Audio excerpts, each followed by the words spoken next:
RWBY, Volume 6, Episode 10, Stealing from the Elderly. What happens? The episode begins with Cordo escorting Weiss to an airship with Saffron for some reason. After wasting some time on the idea of conflict, Weiss and a hidden Maria get on board. Elsewhere, most of the team is hanging out on a cliffside, while Blake and Yang head to the CTT. Weiss takes out the guards, and she and Maria seize control of the airship. Blake goes quiet, Yang doesn't do shit about it, and Cordo spots the renegade ship. There's a lot of bad jokes, and then Yang finally decides enough time has been wasted and goes to investigate. Crow's a pissy baby until RWBY says another speech at him, and now he's suddenly all better. Cordo's mech enters the battle and tries to shoot down our flying heroes. At the tower, Adam suddenly appears. Blake tries to fight him, they both fall really far but are fine, and the episode ends with nothing happening. Here's a little fact about how I write these. I don't like having a bunch of negative reviews in a row. I like having a good episode to juxtapose a previously poor one against. And the last two reviews were already pretty negative, so in a perfect world, I'd get to talk about how this episode was done so much better than the last one. It's not. While certainly not as bad as Lost, this episode's a real drag too, so I guess let's stop beating around the bush already and talk about it. Why do we jump straight into the steal an airship plan already in progress? Why don't we get to see how Weiss convinced Cordovan to let her go to Atlas? Why don't we have a rundown of the plan before the kids begin it? They all take the time to explain what everyone's doing anyway, why not give us that info before they enact everything? That way they're not going over the plan in the middle of performing it. It would also allow the opportunity to explain where the kids got the out-of-nowhere earpieces they've all had magically bestowed upon them. Why the fuck is Saffron here? She's not related to Weiss, she's not important enough to gain access to the base, she's just here to have the baby act as a distraction. Why isn't Cordo suspicious of this rando lady accompanying Weiss? Why doesn't Cordo question why Weiss's giant entourage hasn't come to say goodbye? This whole sequence of getting Weiss into the air feels so clunky and rushed that it feels like we've missed a whole scene leading up to it. The absolute cartooniness of this sequence is so weird. Weiss and Saffron seem to be doing their best to get caught with their bad performances. Absolutely. Look at that! He's just going to miss you so much! You should hurry on out of here! The guards and Cordo behave like they belong in a small children's show. I can't take this shit seriously if the show won't take it seriously. Is this all supposed to be funny? Why? The big, impossible mission everyone had a funk about last episode is just played for laughs? Figuring out the tone of any given scene in the show is damn near impossible sometimes. Why are the guards so insistent on taking Weiss's bag? How did the heroes know the guards would drop everything to console a crying child? Why do both guards leap in to help the baby? I can only assume the writers realized they'd accidentally made this crazy idea of a mission way too easy and so threw this shit in to pretend there were any stakes in it. You can tell how exasperating an episode is based on how many times I ask why or how about it, and we've already got like 11 of those here. Sometimes the heroes put their hand up to their ear to use the earpieces, and sometimes they just talk freely and the others can still hear them. Even something as small as how do the kids use their walkie-talkies can't be consistent in this show. It's distracting. You sure I shouldn't come with? More intruders means we're more likely to be seen. Besides, stealth isn't exactly your, Yeah, cause your dumbass white coat is totally stealthy. Wouldn't want Yang to alert the guards when your stilettos clanking around the tower already would do that enough. What's even the point of designing your characters when you refuse to acknowledge how they look affects the script? Also, heaven forbid Blake bring a friend to a stealth mission. That would be stupid, except she's done it before with Sun. Sun's gotten to join in on the sneaking about, but Yang has to sit this one out so she can dramatically show up to save her princess later. The show is only team-oriented, wouldn't want to actually have the teammates work together.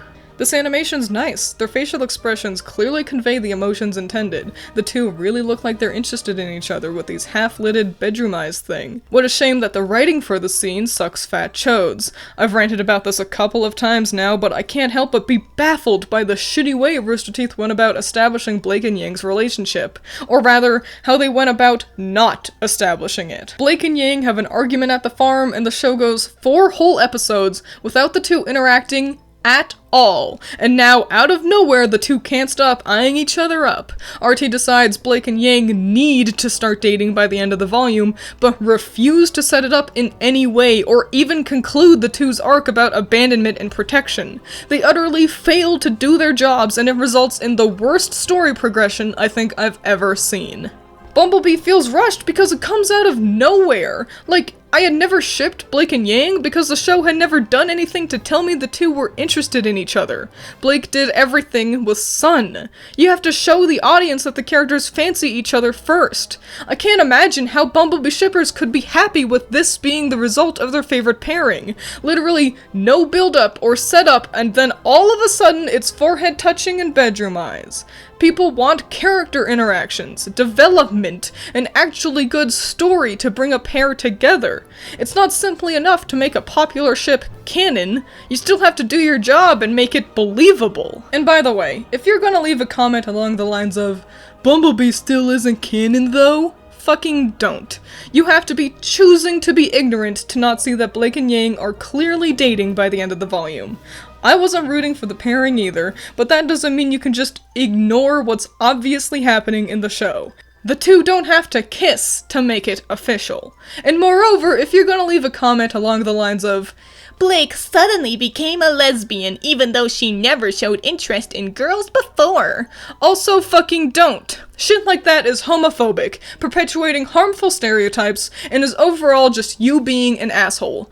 I will not tolerate that. Critique how poorly Bumblebee was set up all you want. Don't be a piss baby and cry about seeing representation in the show. Anyway, back on topic of the episode, I gotta take a second to talk about the comedy, or what the showrunners want to pretend counts as comedy.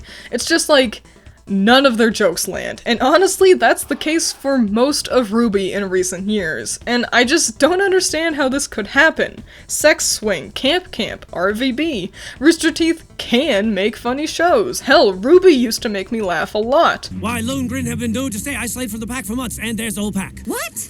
And now they've seen us. What?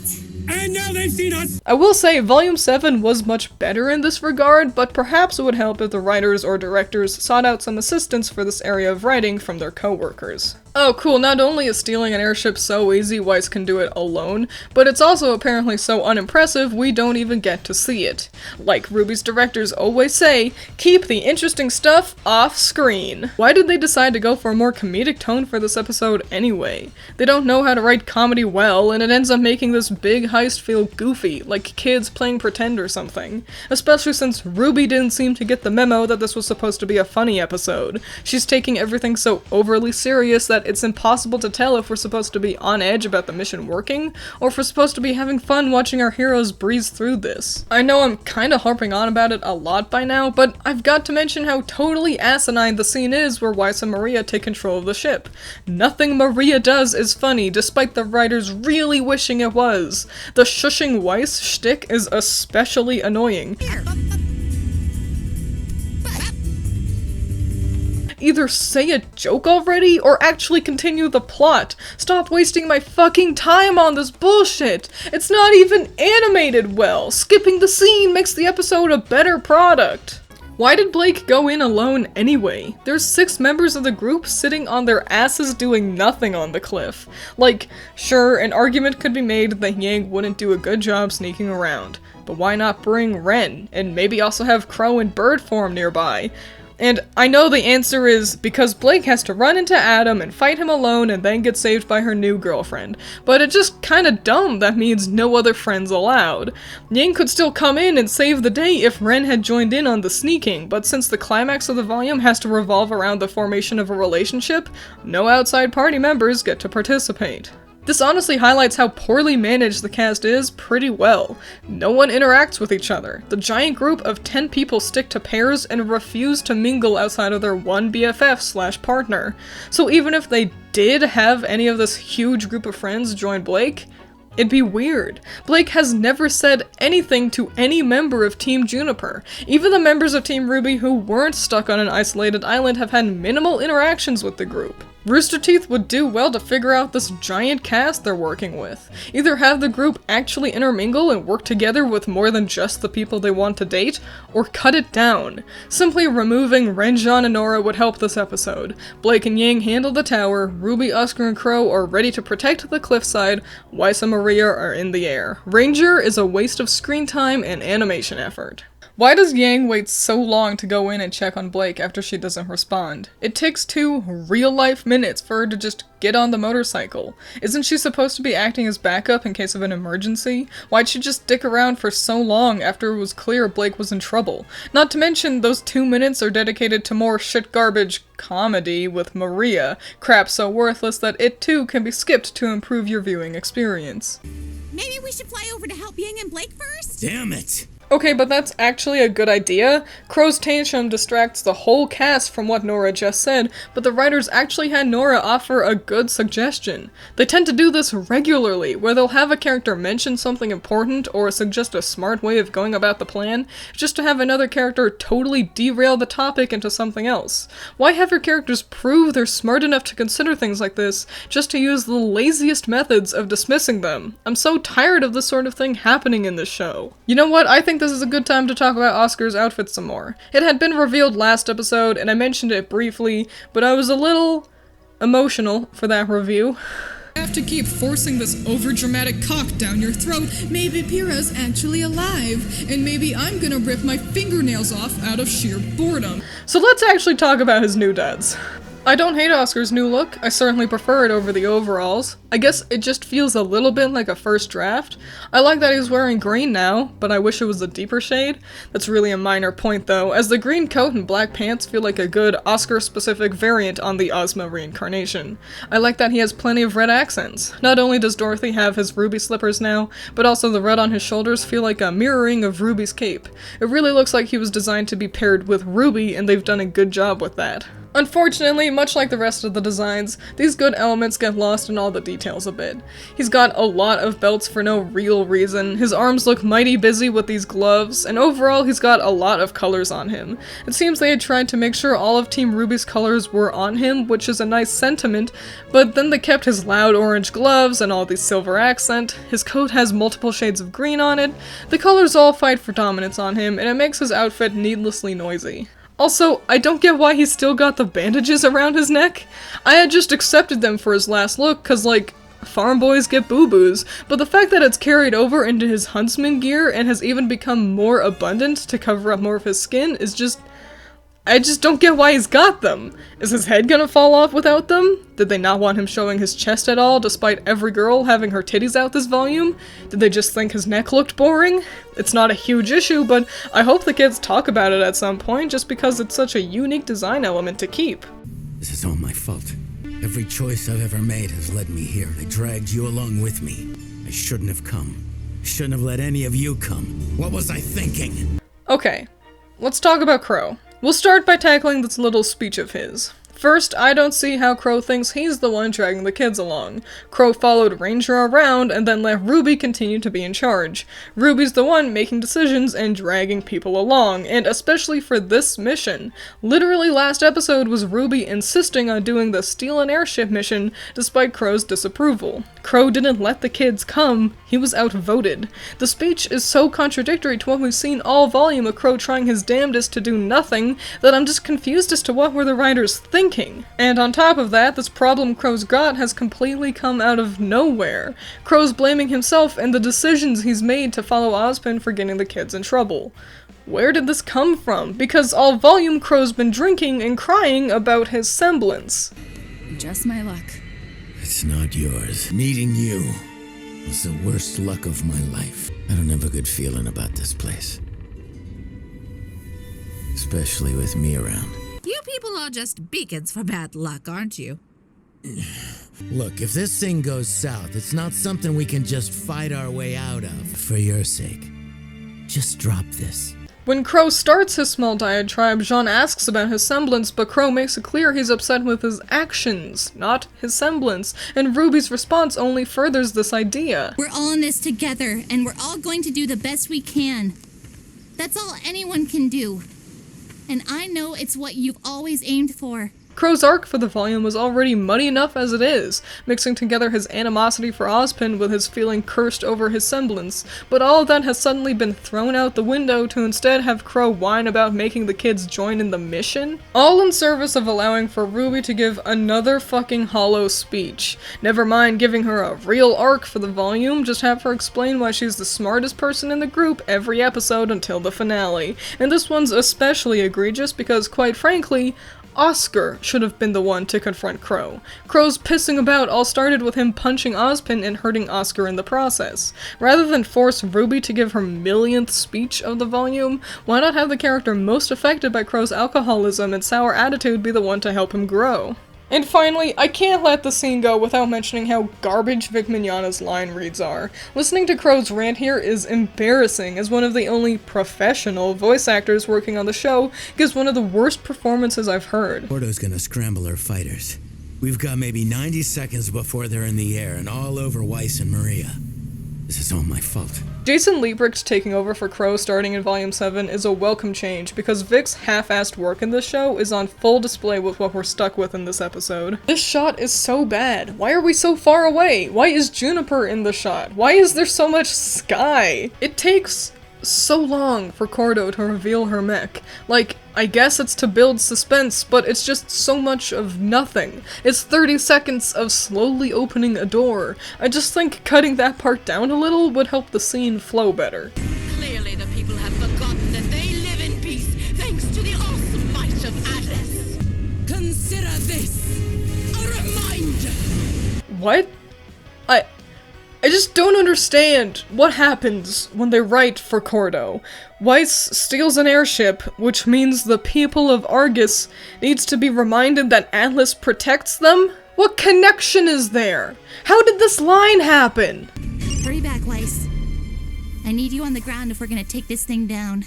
Fucking no! Isn't it smarter to have your summoner at a distance from the enemy? Next episode just has her flying around on her bee summon anyway. Just keep her in the air with Maria. Not to mention, RWBY already has 6 people on the ground. That should be plenty to take out a mech, especially since we've seen it get done before with only 4 people available. I don't usually talk about the meta elements of this show. I don't review Rooster Teeth's crappy website speed or comment on tweets and such, but I have to mention something that they've done that completely ruins this episode. So, starting at the halfway point of the episode, Blake stops responding. We're supposed to be concerned about what's happening with her, and RT does a good job doing that. Except for the fact that they spoil what's happening in the next episode's thumbnail. Blake is clearly fighting Adam in it, and it fucking sucks because I could tell that if RT hadn't have spoiled the mystery of what had happened to Blake, that I would have been on the edge of my seat over that plot point. They managed to do one thing well in the whole episode, and then decide to ruin it by spoiling the mystery themselves. And there's the argument of, if you don't want to be spoiled, you should be a first member, because they didn't have to see the next thumbnail before watching this episode. Allow me to explain why that argument is fucking stupid. 1, not everyone can afford a first membership. Some people have to live paycheck to paycheck and can't justify spending their extra earnings on a first membership, especially since you get so little out of it anyway. 2, you shouldn't have to spend extra money to make sure the company doesn't spoil a plotline for you. It's one thing to go onto Reddit and see fan art or something that spoils the next episode. It's another to have the creators of the show ruin the surprise they built. And 3, people are still getting into RWBY and they're all subject to this shitty spoiler. If someone started watching RWBY today, they'd eventually get to this episode and be stuck seeing the next thumbnail ruin the actually well done suspense RT did. Whoever picked the thumbnail for the next episode should be fired. They clearly have no appreciation for the audience and don't give a fuck about respecting the writing and pacing of the show. Well, now that that rant's over, let's talk about Adam. Garrett's finally seemed to have gotten comfortable behind the mic, and that's nice. His performance has improved immensely over the years, so good job, dude. It's nice to finally have time to ourselves, don't you think? Unfortunately, he's also stuck with the shittiest lines I've ever heard. Any nuance to his character has been completely lost as he now spews out the most basic, abusive X lines imaginable. Why did you have to come into my life and ruin everything? Miles and Carrie boil down an abusive relationship to the cartoonish example phrases one would find on some clickbait. Subtlety no longer exists, and it makes Adam impossible to take seriously. Not to mention how inconsistent Blake is. You can try and make me regret coming here, Adam, but honestly, I've got more important things to deal with. Leave me alone! Blake's practically pissing herself out of fear here. What's happened to all the bravado back at Haven? Only confident enough to confront your ex when you have a literal army behind you? These next few episodes completely ruin the only moment from Volume 5's finale that I had any sort of praise for. Blake confronting Adam in Volume 5 was a well-done scene of Blake concluding her arc of running and hiding that she'd done throughout Volume 4. I know some people mock her slow-mo punch because they don't seem to understand that Blake's semblance lets her move through Adam's sword. But I found it to be a good culmination of her dealing with the Wai Fang. Nice and dramatic with pretty lighting to give it emphasis. And while they had already undermined that moment by having more shit happen with her and Adam in the following episode, this volume completely erases it. What's the point of having Blake grow just to pretend it never happened the next year? Was it really impossible to keep Blake no longer scared of Adam for these scenes? Blake just has to have her new girlfriend come save the damsel in distress? Blake's not allowed to be strong on her own, she needs a new love interest to be strong for her? This is not only shitty writing, but also a shitty retcon fucking over the only salvageable moment from the garbage pile that was Volume 5's finale. Good job making your product actively worse, Rooster Teeth. Adam's teleporting during this, I guess we'll call it a fight, is really immersion breaking. Why don't we get to see him chase Blake? Why does he have to continuously jump in out of nowhere? Couldn't think of any other way to make him intimidating than by giving him jump scares? It's just distracting and annoying. And so, that was Stealing from the Elderly. I'm really tired of talking about how much time is getting wasted with this show.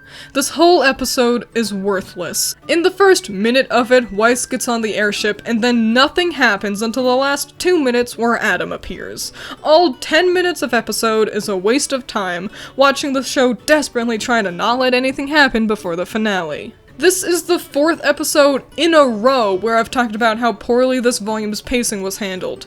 I'm sick of it! I'm sick of waiting a week for an episode just to spend 10 minutes waiting for something to happen and being stuck with a cliffhanger. If the showrunners are so resistant to having anything happen in the show, why are they even making it? It's too difficult to animate anything, so action is either kept off-screen or framed so poorly it's hard to see how bad it is. It's too hard to write good jokes, so just have Maria and Cordo yell. Screaming is the same as comedy, right? It's too hard to keep Ruby involved with the plot, so just have her yell at Crow again. Who cares if it's contradictory to how Crow's been behaving all volume? And, you know, it feels bad, because this doesn't even seem to be due to incompetence. Just 5 episodes ago, I was praising the show up and down. It's clear they can do better than this, and we all know the company was going through some struggles during the production of this volume. So, yeah, it's sad that the show became so poorly handled that each episode is just doing as little effort as possible. The script feels rushed out, the animation is boring and janky, the line reads aren't even all that good.